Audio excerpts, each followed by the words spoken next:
Secretary Nichols, I think you would agree that supporting democracy begins by supporting the existing democracies. To do nothing that undermines their strength or legitimacy. You would agree with that?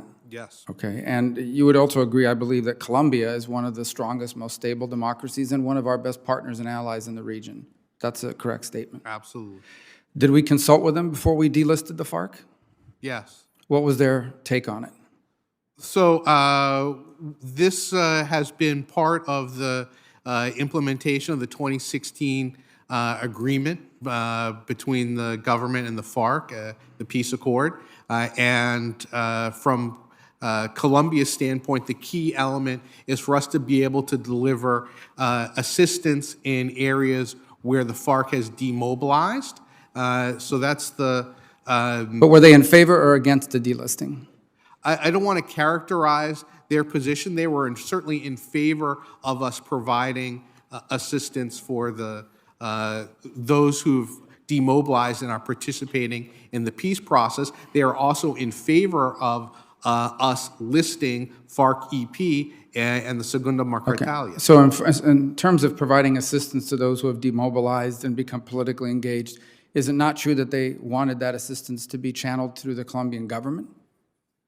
We have a robust partnership with Colombia on these issues, and we work hand in hand with them.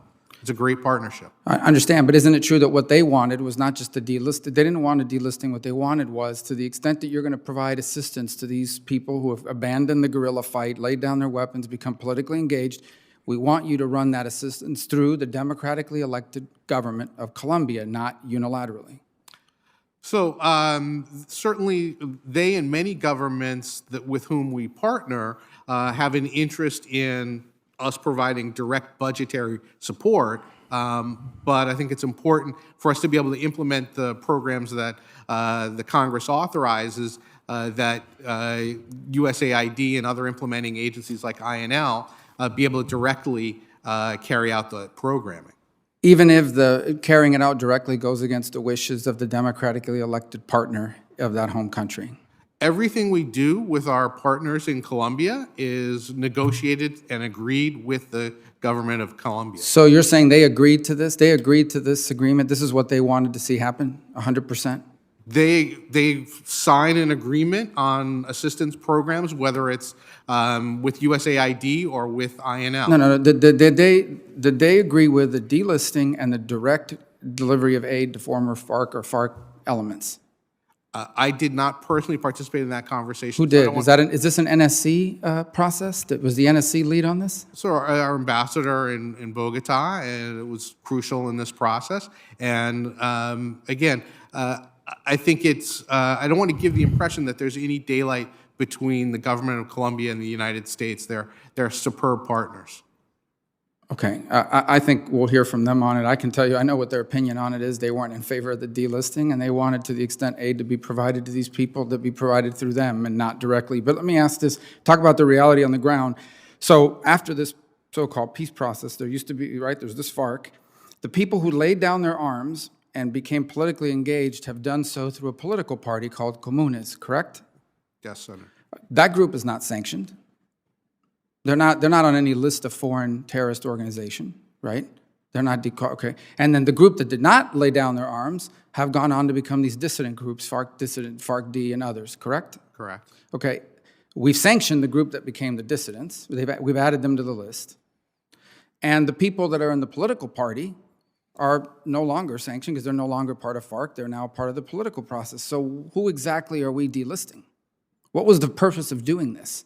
If the argument is that the peace process has dismantled the FARC, and now people that were in the FARC are either A, dissidents who are covered under the new listing, or B, members of a political party who are not part of any sanctioned list, why did we do this? Who's not getting money as a result of this? Who is not a dissident group, who is not part of Comunes, and needs money from the United States that used to be or is a part of FARC? In order to carry out the development programming with former members of the FARC, from a legal standpoint, delisting them was required. So wouldn't it have been easier to just say, if you've abandoned the FARC and now joined Comunes, you're no longer considered a former. Wouldn't that have been easier to do and more straightforward and less confusing than delisting an entire group? Because a new group could start up tomorrow and say, we're the FARC, right? The dissident group could rename themselves and theoretically not be covered by this. The nomenclature is covered in the way that we address this. We name specific leaders of these FARC-EP and Segunda Marquetalia, their structures, subfronts, organizations, alternate names. So it's We could have done the same by just naming the political party, as opposed to creating all this anxiety and, frankly, going against the wishes of our democratically elected allies in Colombia. Thank you.